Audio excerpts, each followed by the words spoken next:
Hi, welcome. I just wanted to talk a little bit tonight. I wanted to share a story with you, really. I had this experience happen to me last week, and I just thought it was really important to kind of talk about it. Here's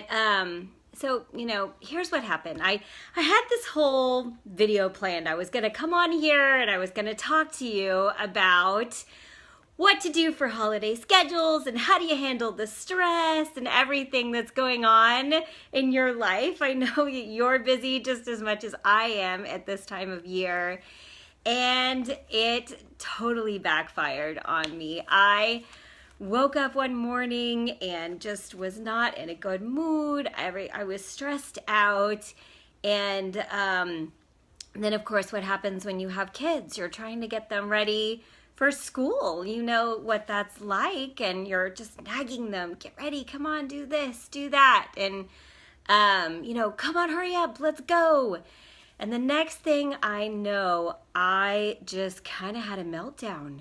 I found myself yelling at my son, and I just thought, oh my God, I just had to stop. I kind of yelled at him too much, and for what it felt like, he just wasn't doing anything that he needed to do, and we were running late, and I was going to be late to work, and everything just kind of snowballed. Have you ever had those moments in your life where just kind of hit a wall and it just kind of stops?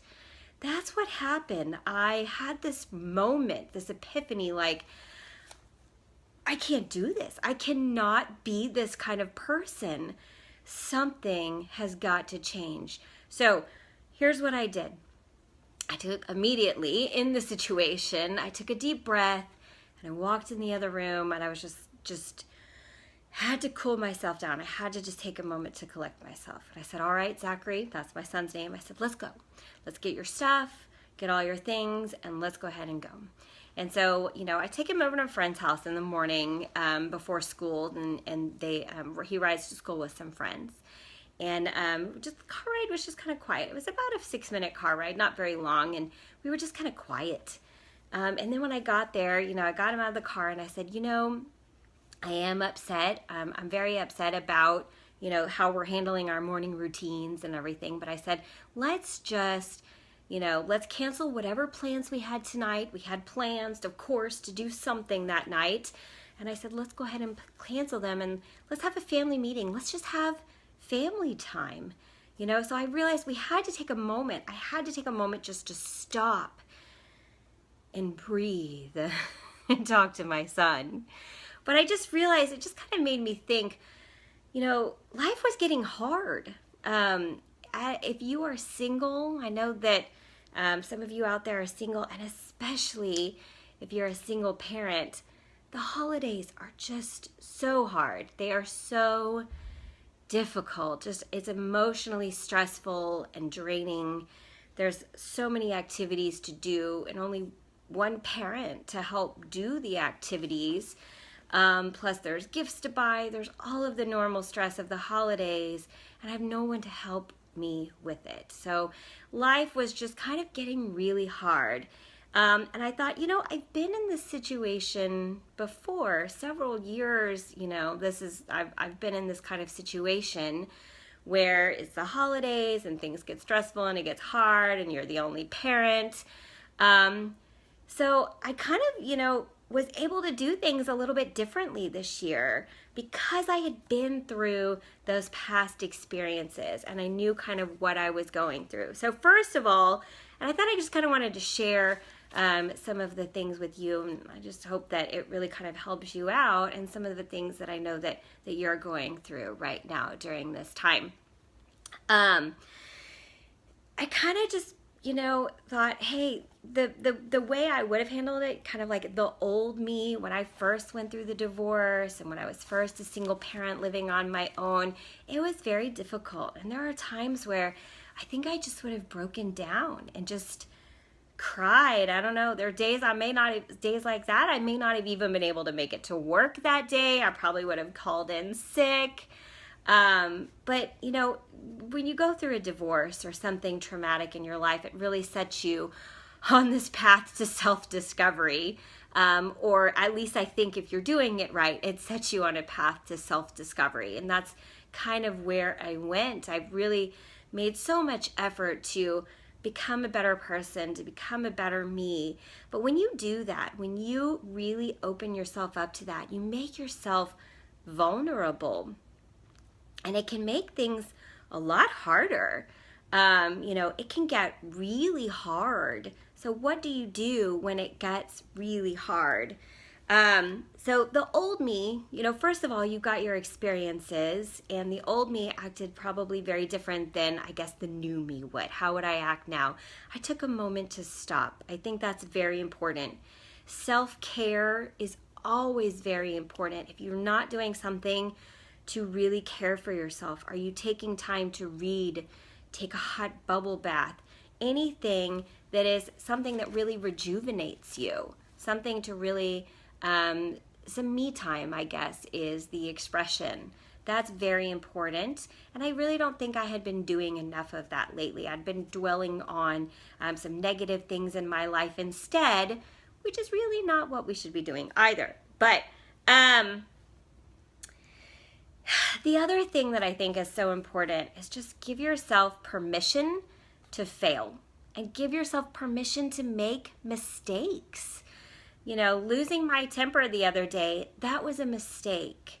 But that evening I was able to come, have my family time with my son. And I told him, I said, I was, first of all, I'm very truthful with my son.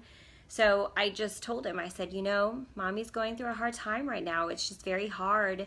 And I'm very sorry that I yelled at you. I said, I was not happy with the way that you did things. I'm not happy with, of course, I think it's near Christmas and all the kids kind of lose their minds at Christmas. I said, so I'm not happy with some of the things that he really wasn't doing lately that he should have been doing. But I said, the way that I reacted, I told him, was not necessarily how I wanted to be. And so I did apologize to him, and he understood. I think it just, of course we had a good hug, and we just both felt so much better that we took that time just to stop. And I didn't beat myself up about it. And he didn't beat me, he didn't beat himself up about it either. It was a good lesson to teach my son to not to beat yourself up, just to give yourself permission that it's okay. You're going to make mistakes, but own up to it. Speak the truth in love. I did not tell my son it was totally okay for him to just not do all of the things he was supposed to be doing that morning. I did tell him the truth. Of course, I expect certain things out of him, but I spoke it in love. And I told him, there are things that I did wrong also. And I told him that I loved him, and I just wanted to go forward and be better in our family. So having the family time. So, give yourself permission. Always make sure that you're taking that self-care, and then focus on the good. What's important to you? It's Christmas time. So right now, of course, there's things we have to do, or at least we feel like we have to do. We have to buy presents. We have to go to all the parties. We have to make sure that we are getting the most out of all of our Christmas experience. I really wanted to have a great holiday for my son this year. I wanted to give him a great experience. And I think that's where part of the problem was. I was trying so hard to do everything. And I really wasn't stopping to focus on what was the most important thing. Just spending time with him, just being a family, just knowing that you love and support one another. That was what's important to me, and that's what I wanted most out of this time of year. So I just want to ask you guys, is there something that you want to focus on right now? What is good to you? What is good in your life that you want to focus on? So put a comment below and let me know what that is. I would love it if we could all just share with each other the good things in our life. And that's the other best thing to do. When you focus on all of the good in your life, life is always going to be hard. But when you focus on the good things, you change your perspective. You really change what you're seeing. And when you change what you're focusing on, you can change your mind, which in turn can change how you feel. Have you ever heard the expression, fake it till you make it? That's part of it.